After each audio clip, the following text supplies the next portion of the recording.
I believe as we did it physically, as we have a physical gym, we can have an intellectual gym, and we can have a moral gym as well. I don't see that we are going to have a world government in the foreseeable future. But what we can achieve is a self-government of every person on earth. In Hebrew we say, Ezehu Gibor HaKovesh et Yitzor. Who is the hero? The one that controls or conquers his own ego, his own self. In the center to achieve it is the human brain. If we would know what makes us happy or sorry, aggressive or moderate, what is the instrumentation, the strategies, the administration that conduct us, lives in us. We are totally ignorant about ourselves. I'm sure that most of the people would improve themselves. I all the time give an example. When did civilization begin?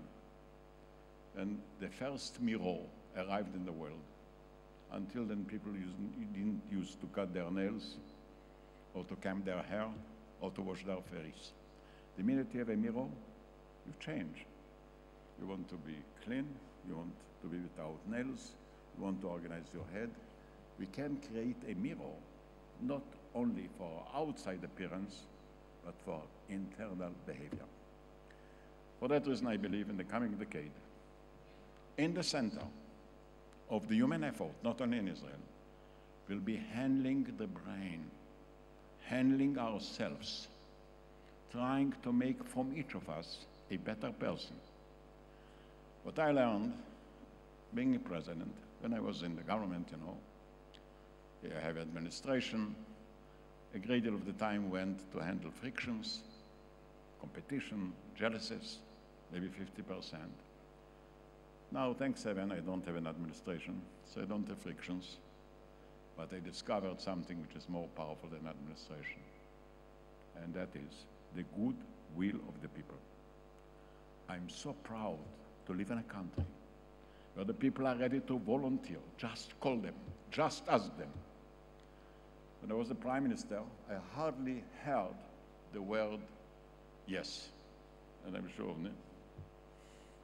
our prime minister has the same experience. When I'm a president, I hardly hear the word no.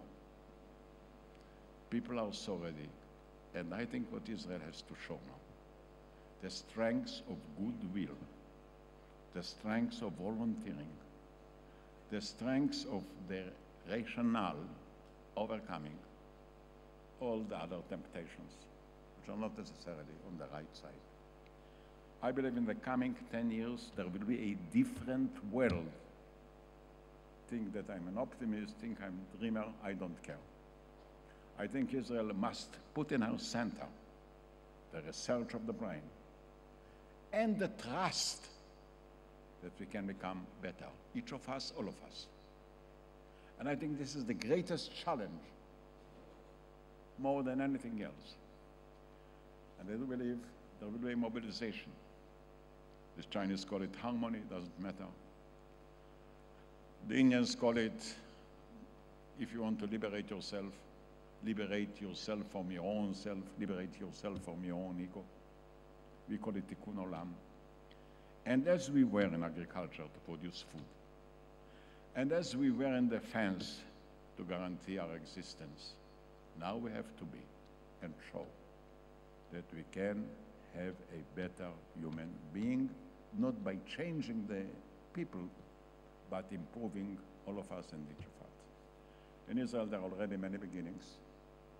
And 10 years ago, I thought in the center of the research should be nanotechnology. I'm so proud to see what the Hebrew University did in that domain, all of us. Oh, it was unbelievable.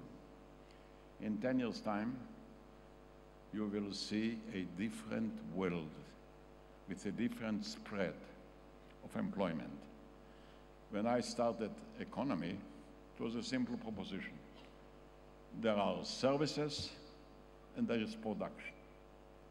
What was services? Education. What was services? Health. What was services? Culture. What was production? Shoes, dress, food. It's a mistake. The real production is not shoes and not dress. The real production is education. The real production is health. The real production is culture. And for that reason, we think we shall have more technology, so we shall have less employment. It's a mistake. We have to develop new branches.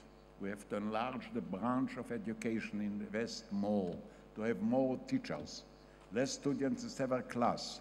This is the top investment of a wise country in the future.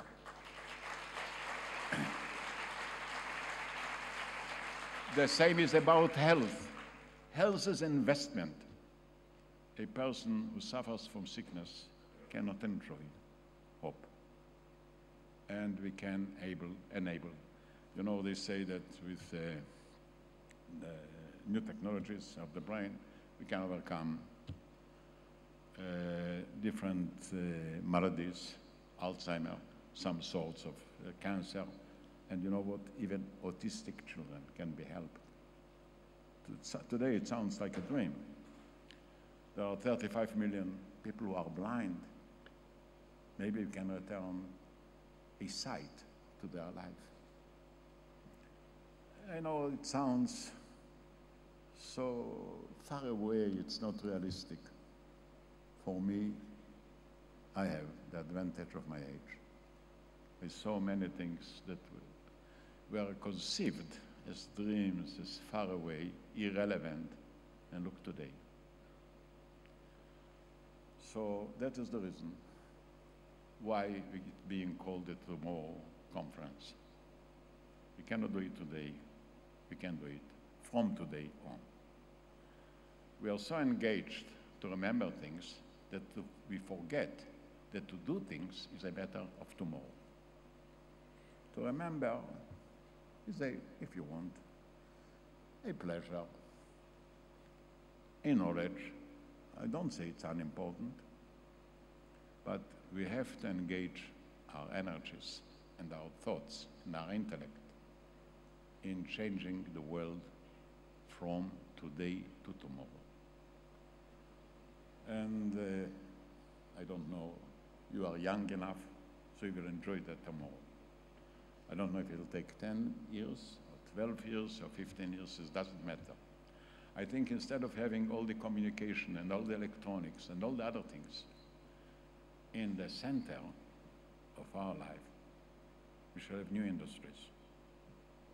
How to produce spare parts for the human body, how to produce cells for our body and our brains, how to enable our children to live in a more meaningful, goodwill, volunteering world. Our children don't have to follow us. They have the right to build their own future. And believe me, they're capable to do it. Let them do it. Let them do it. They have the right to construct a new world. And actually, what they're saying to us politely, parents, we love you, but leave us alone. We left our control over the children, thanks heaven. They have their own language, their own dress, their own music, their own connections. They think that democracy is not a matter of free expression or just free expression, but of self-expression. And I want to tell every young girl and young boy, believe me, your potential is greater than you think. Believe me, that talents doesn't fall from heaven. It's a process. You have to work on it, about it, day in and day out. And your pride will not be what you have inherent, but your pride will be in what you have offered to your own children. That is, in my judgment, the real vision. And I believe, let me say it in Hebrew now, ישראל יכולה לשאת את עיניה, להיות מדינת מופת, להיות אור לגויים במובן המחייב, ולא במובן השחצני והמתנשא. כדי להיות מדינת מופת חיוני לנו השלום. השלום יאפשר לשחרר כוחות עצומים כדי לקיים את החינוך, המדע, היצירה, לעשות את הבלתי אפשרי. השלום יאפשר לנו להזניק את הכלכלה הישראלית לשגשוג אדיר. השלום גם יביא לשלמות גדולה יותר עם ליבנו, עם ערכינו, כיהודים וכאזרחים וכחלק מן העולם הנאור. אין לי ספק שעצורים בנו המשאבים שיכולים להביא את ישראל לפסגות בשיתוף עם יהדות התפוצה, אחינו ואחיותינו, בשיתוף עם ידידי ישראל הרבים בעולם, בשיתוף עם הקהילה המדעית שהייתה כאן מיוצגת בצורה מזהירה. אני לא זוכר. 3 ימים כאלה של סמינר לעומק, של תחזיק למחר, ושל אנשים מקשיבים איש לרעהו ברצון, ברצינות ובתום. כדי להשתכנע בכך, די להביט במה שהתרחש בוועידה הזאת. האיכות של האנשים, העומק האינטלקטואלי, הרעיונות היצירתיים, ההתייחסות העמוקה לערכים. אין לי אלא לסיים את דבריי ולומר, כולכם מוזמנים לוועידה הרביעית. גם אז נדבר על המחר. תודה מקרב לב.